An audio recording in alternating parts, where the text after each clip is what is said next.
Good evening, I'm Stacey Amos for News Channel 8, and these are the top stories that we have for you tonight.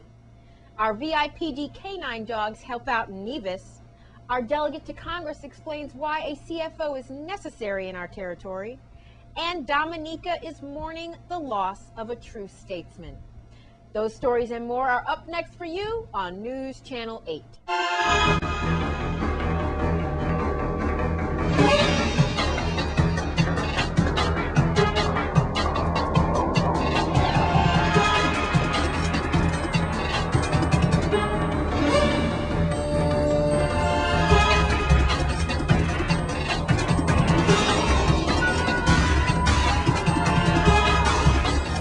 Top story tonight, VIPD canine officers and canine dogs recently traveled to Nevis to assist the police force there with a missing teen. News Channel 8's Wes Small files this report on 17-year-old Dylan Clark. It's a big day for the VIPD and the canine department as well.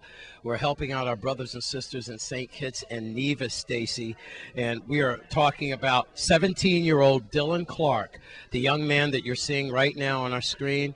Handsome young man from Nevis has been missing since April, and right now we want to take you to a press conference with Melody Rames and Police Chief Hal. We're here at the Henry E. Rolson Airport, where in just a couple of hours, 2 canine officers and their dogs will be arriving back to St. Croix from Nevis, where they have been assisting the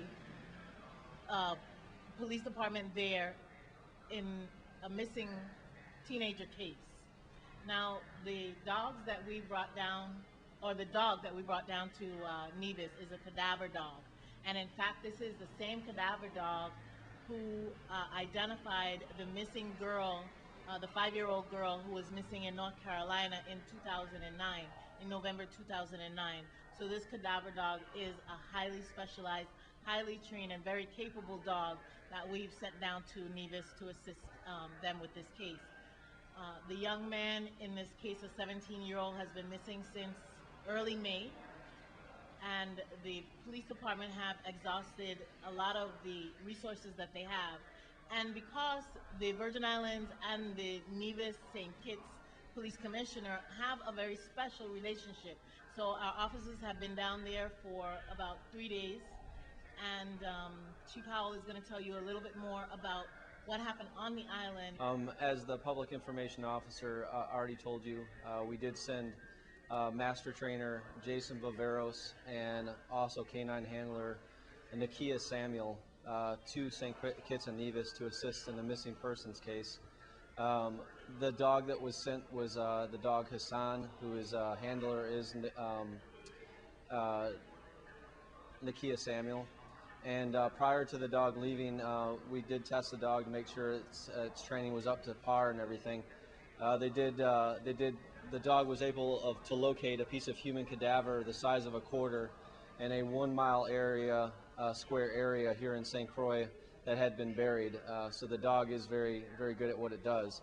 I did get reports during the last few days from master trainer Jason Viveros as well as Officer Nakia Samuel about the successes that they had. They did successfully track what they believed to be the missing boy, and they were able to identify a suspect's residence. There was some heavy equipment that was brought in to help to dig. Unfortunately, it appears that whatever was there was eventually moved. The dog was very adamant in the search and actually returned to the same area indicated on it a number of times before the trainers and master trainer and the handler pulled him back.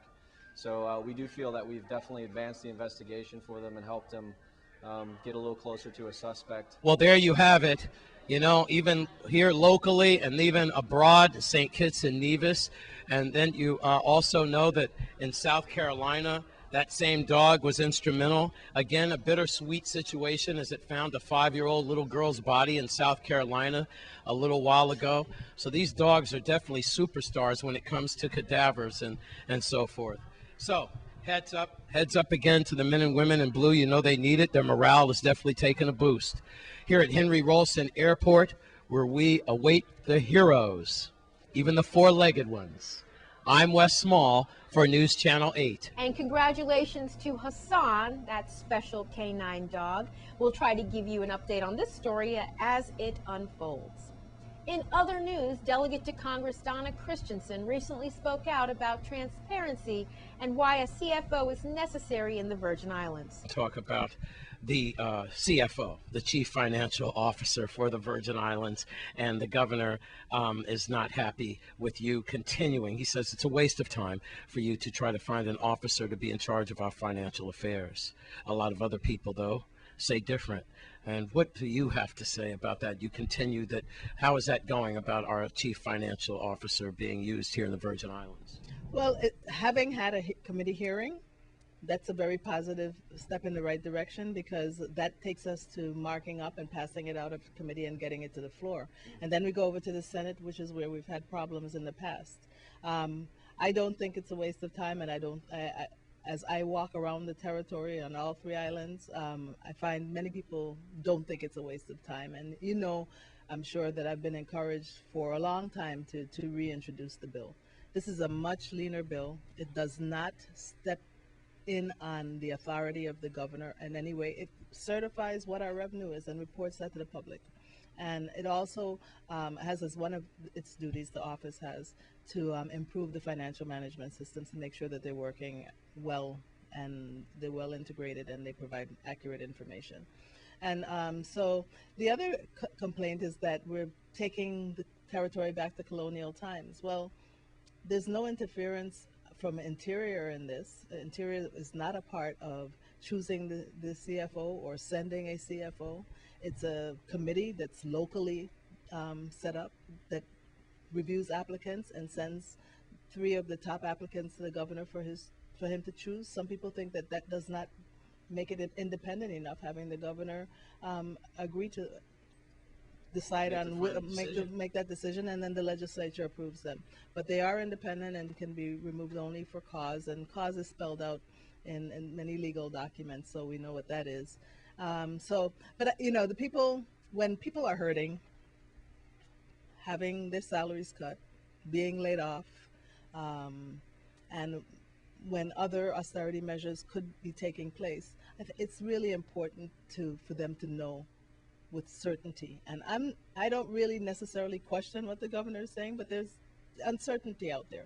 And as long as there's uncertainty, that just adds to the insecurity of my constituents, and it also prevents us from moving forward, because you will have heard many times members of the legislature saying, I don't know what the real numbers are.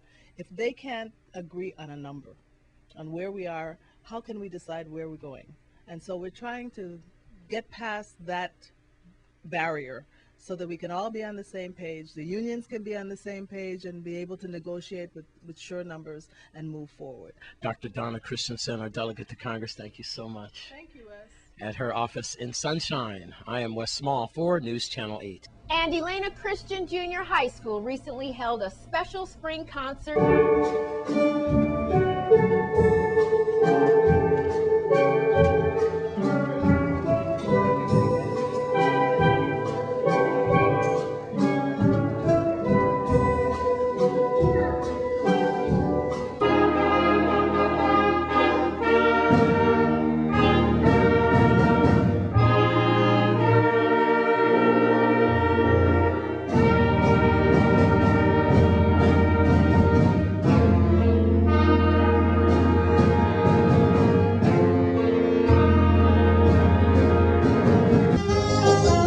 Salute your partners, gentlemen. Walk away.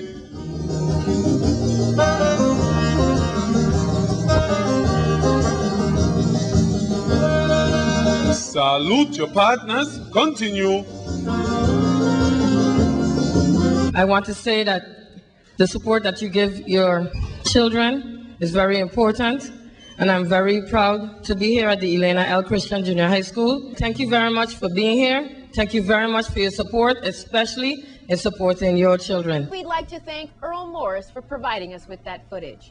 Coming up, more on Hovensa, and the island of Dominica celebrates the life of Charles A. Maynard.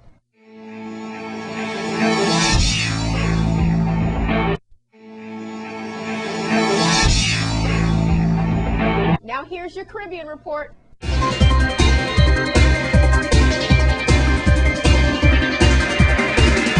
From the Caribbean region, coming off the recent CARICOM Mexico summit held in Barbados, Prime Minister Frundall Stewart feels there is room for greater collaboration between Mexico and CARICOM states, especially in enhancing the Caribbean region's tourism product. From Antigua, it's now official. The motion of no confidence in Antigua's Prime Minister Baldwin Spencer will be tabled at next Wednesday's House of Representatives sitting.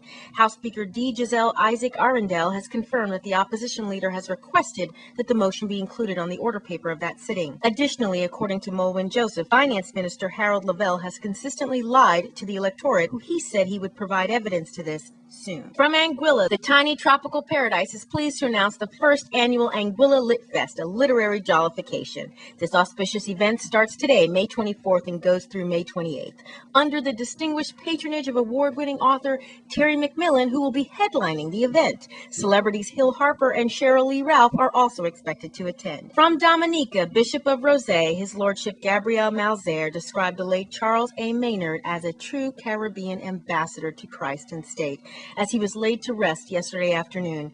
The bishop made that observation as he delivered the homily at the official funeral mass of the late ambassador, who died on May 8th after prolonged illness.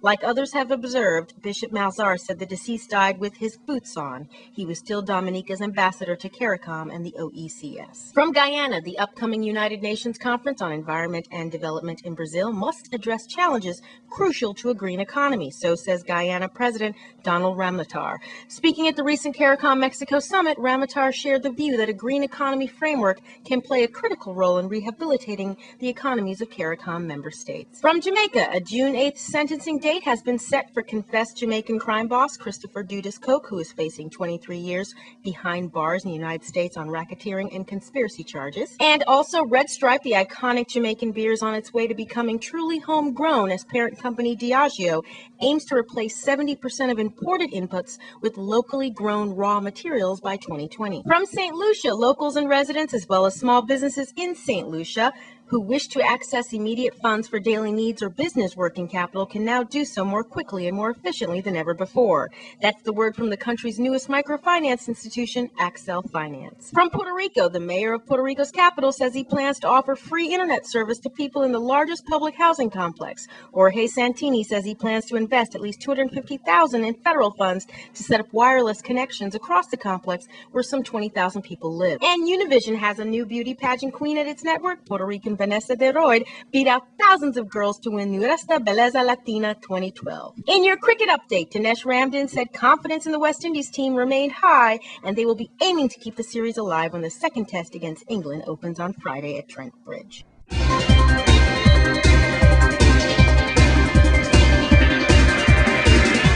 Please be sure to check our Facebook page for all full details on stories in the Caribbean Report. Now we have an update on the storage facilities at Hovensa. Once again, here's COO Brian Lever. What does doing business as an oil storage terminal really mean? Well, as you've seen, we have a lot of tanks. And the nature of the business is we're going to rent those tanks out. Rent those tanks out to companies that have oil that they want to store. That could be crude oil. It could be oil intermediates, i.e. that they're not quite finished products, or it could be finished products. And we hope we have all of those lines of business as we go forward. So why would companies want to store oil at a place like Hovensa? Well, there are a number of reasons. Certain companies might want to take a bet that the oil that they've bought today might be worth a lot more in 6 months' time, right? And so they want to put it away, right? And see if their knowledge of the market is actually the right knowledge. Sometimes it is and sometimes it isn't, but that's the nature of their business. Other companies might be in the business of buying large cargoes of a product, say diesel. But then when they come to sell it in smaller parcels are smaller quantities. And so to take advantage of buying in bulk, they need somewhere to store that big bulk cargo. And so that's, again, an opportunity for a company like Hovensa to provide that service. And so they might bring in a really big ship of diesel, for example, and then over the next few months they bring in smaller ships, unload those smaller ships, and then go sell those smaller cargoes to wholesalers or customers. Could be in the Caribbean, could be back in the mainland of the States, could be anywhere. That business is called break bulk. And then there are companies that may have oil refineries on the Gulf Coast of the States, for example.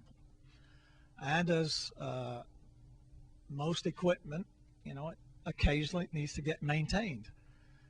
And I'm sure you've seen the impact of maintenance periods at Hovensa over the years. Every 3 or 4 years we have these what we call turnarounds. We bring in thousands of people for 4, 5, 6 weeks periods to do that plant maintenance. Well, when you do that, not all the refineries shut down. Part of the refinery might be running, making intermediate products, and so those products have to go somewhere. And so a company like ExxonMobil, for example, may have a refinery turnaround. Half the refinery might be down for a month. They need somewhere to store their intermediates, so they would look to Hovensa as a place to store those intermediates while they were doing that turnaround. When the turnaround was over, they come pick up their intermediates, take them back to their refinery for processing into finished products. So that's the kind of business. Then we were in a great location because we got a lot of passing traffic in terms of ships going by, and ships need fueling. That's what bunkering is. And so there are companies that are interested in storing fuel oil for ships here, bunkers. And again, they bring in a big cargo, and we have big tanks in which they can store it in, and then they sell it to those ships that are going by. And then finally, there are other companies that may not own refineries, but they're in the business of selling gasoline, perhaps. And so what they do is they go buy unfinished gasoline components, and they look to companies to say, hey, we've got all these components that when put together can make gasoline. We don't have a refinery, but hey, Hovensa, you used to have a refinery. Can you put these components together for us and make finished gasoline? And so that's the blending business, and that's another potential thing that could happen at our site. So those are the kind of reasons why people want to store oil products. Get your pens and papers out. It's time for your lottery numbers. 4992 for first prize, $175,000. 26112 for second prize, $65,000. 16387 for third prize, $40,000. 27219 for fourth prize, $30,000. 14067 for fifth prize, $20,000. Next drawing is June 21st. That will be the $500,000 grand prize drawing. I hope we had a winner out there. It's Crime Stoppers up next. This newscast has been sponsored by Mario's Virgin Crystal. Let us save you the hassle of lugging those jugs around. Purified bottled water conveniently delivered to your home or office. Also available in your favorite grocery store. Call 773-2810.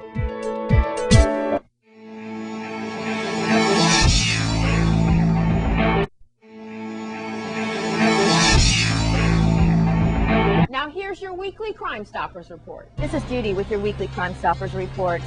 Law enforcement needs your help to solve the following crimes. If you know something, say something, as they cannot control crime without all of our help. Remember, even the smallest bit of information may be just what they need to solve these cases. On St. Croix, on Mother's Day of this year, around 2 p.m., several individuals came up to Kramers Park Beach and started firing shots into the crowd. Now, police have not made any arrests yet, so they need your help in finding out who was responsible for such a reckless act of endangerment to our community. The minimum cash reward for an arrest is $900. And on St. John, on Friday, May 11th, a tourist discovered that her iPhone 4 was missing. Now, she last had it at the Cruise Bay ferry booth. She went back to see if she could find it, and she could not. So if you have any information about who may have stolen her cell phone, please call Crime Stoppers. Again, it is a silver iPhone 4. It is in a black case. The minimum reward for the return of her phone would be $120. And on St. Thomas, on Thursday, May 17th at about midnight, the Java Bar and Restaurant located in the Vitraco Mall, it was robbed at gunpoint.